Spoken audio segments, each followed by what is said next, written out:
lai song ka jing berkat jeliu mana ba kadon ke sini ai kene ke besar kai bang tam dei tak kene ka jing le u ni si ke ba ta ki samla puli jini ta ki nong kai ta ki nong prei rei ka basita me kadon ba menta kadon kene ka jing persiang ban pengkela ya karukam ai jing kai ka baki ong kata ka saffronization of education kene ka bangi i baka kene sakai ba ka ba ka jing ka bangi ya kendu menta de ka jing ki jong kini samla kinong hikai baki nong prei jong kene i kersan pur re ngakwa ban patai ke kata ka bangi declare persona non grata yung Aba declare persona non grata kamut ba kadai ka social boycott.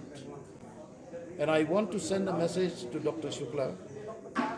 You have constrained us to do what we have never done in the history of our people. We have always been welcoming, especially of academicians, technocrats and others.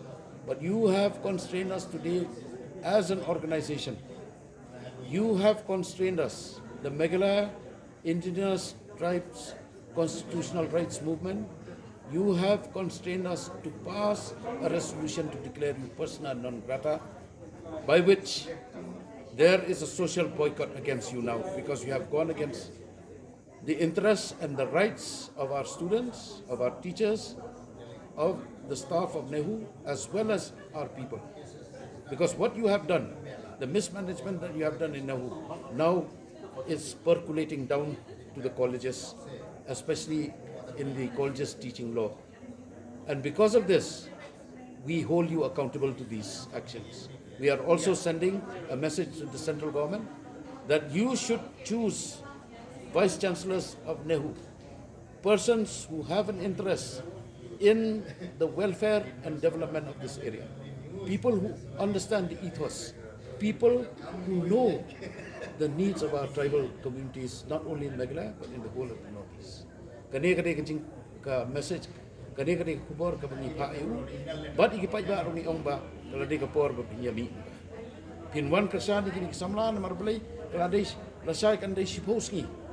Mantan presiden jam mana husu ba Sandi Sotun, samla Sandi Sotun, udan borok siski apa klinik jam mana hu na marbelai, kalau terai ke penya.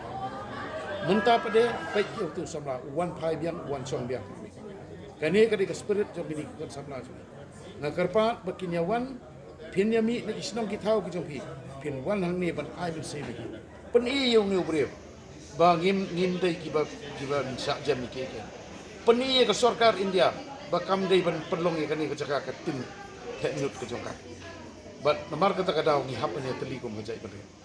Klet no ka politics, klet no kata ka jingadat, klet no kata ka jinga perjumut, ngin wan teli hang ni